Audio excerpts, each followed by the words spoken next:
I really, as a business advocate in New York, you want to protect against having a reputation that you're either bombastic or you're doom and gloom.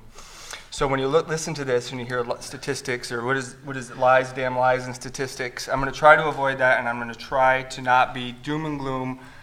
I'm going to kind of paint a picture that I think the arguments that I make daily or weekly, and I think that these two make, really were captured by a lot of what the two presenters, and very well done for both of you.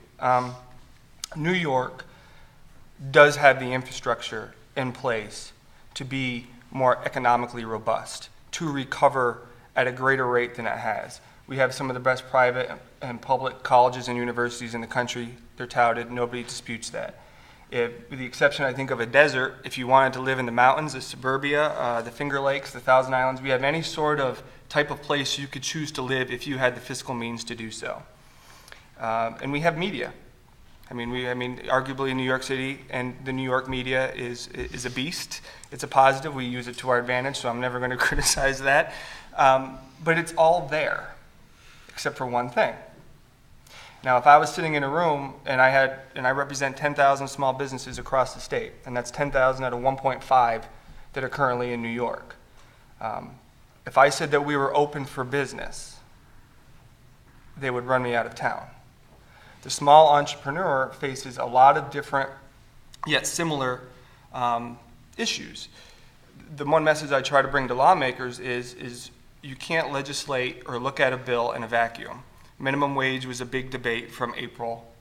I would argue that it's still out there. You can't look at it in a vacuum.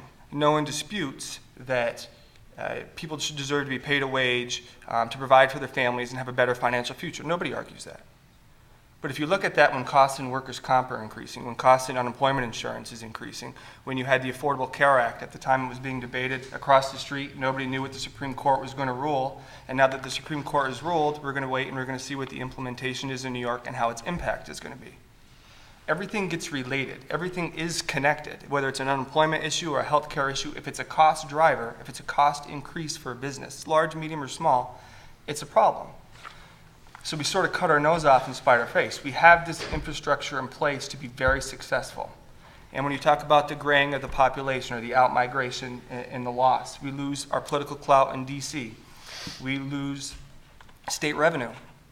No matter what, even after two budgets that I was supportive of, and I know my two colleagues were, and they were fiscally responsible, they did try to change the trajectory of the state that was a runaway train going in the complete opposite direction. We've seen recently we're still at a deficit. Now, it's not as significant, but we are still there. It means the work is not to be done. So as we move forward, and by the way, what I'm saying today, I would probably be saying if I was sitting here last year, I'd probably be a little more optimistic, because I view from the governor's first budget that he introduced to he signed the second one, there was a lot of offense played by me, I think the business community at large, on a lot of things to try to get a lot of things done. But then we've seen toll hikes, and now we've seen minimum wage, and we're starting to see a lot of the old cast of characters that maybe we didn't have to deal with in 2011 come again.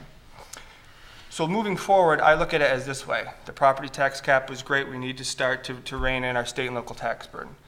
Tier 6 was a good start on mandate relief.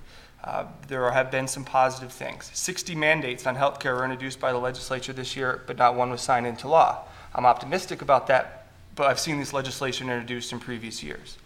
I look at New York as, I don't want to say a dilapidated building, but we're teetering with a brand new front door, bright, shiny red. And if we work collaboratively, collectively with lawmakers, with the governor, and we continue to talk about these issues and show that they are interconnected, you can't legislate and have a public policy debate in a vacuum, we can put some more things onto that house. So that's sort of where my members are. That's sort of what I've been advocating. I tried to avoid any issues because I didn't want to hurt Mr. Sampson's presentation, but that's what I have so far.